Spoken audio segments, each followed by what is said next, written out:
جنت البقیع میں جو ہستی ہے نا، اس کے مقابلے میں کوئی بھی نہیں دنیا میں. وہ سب سے بڑی ہستی ہے جس کا حضور استقبال کرتے تھے، ہاتھ چومتے تھے، اپنی جگہ پر بٹھاتے تھے. ایسے اگر کوئی اور ہستی تو مجھے بتا دیجیے.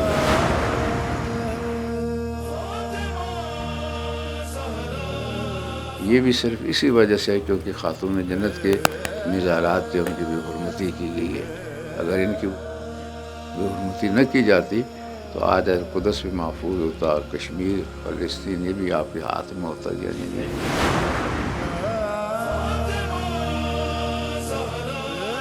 آج میرے چیلنج ہے کہ جنت البقیع اور جنت المعلیٰ کی تعمیر نو کر دی جائے، اس کی عزت رفتہ بحال کر دی جائے، تو باقی بھی سارے انسان مسائل ہمارے حل ہو سکتے ہیں.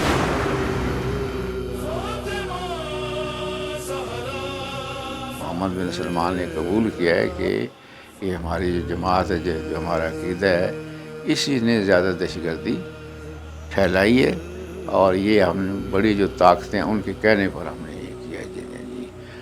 اور اس چیز کو اس نے اقوام متحدہ میں قبول کیا جی. اسی بنا پر جو ہے آپ لوگوں نے باقاعدہ محمد بن سلمان کو بھی لیٹر لکھا ہے. کس قدر افسوس کی بات ہے کہ وہاں عیسائیوں کے مثلا گرجے بن رہے ہیں، ہندوؤں کے مندر بن رہے ہیں. ابھی شاید نئی جو بات آئی ہے کہ ہندوؤں کا نصاب جو ہے وہ بھی انہوں نے وہاں شامل کر لیا ہے جی.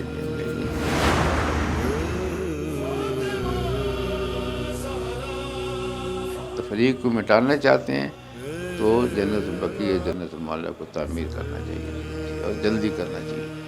اور یہ ہوگی تعمیر ہر صورت میں. جب تک تعمیر نہیں ہوگی ظلم بربریت جاری ہے.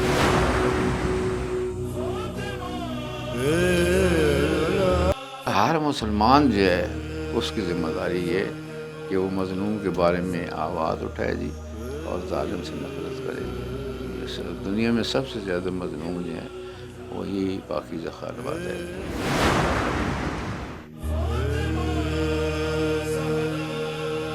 پوری انسانیت جب احتجاج کرتی ہے جی.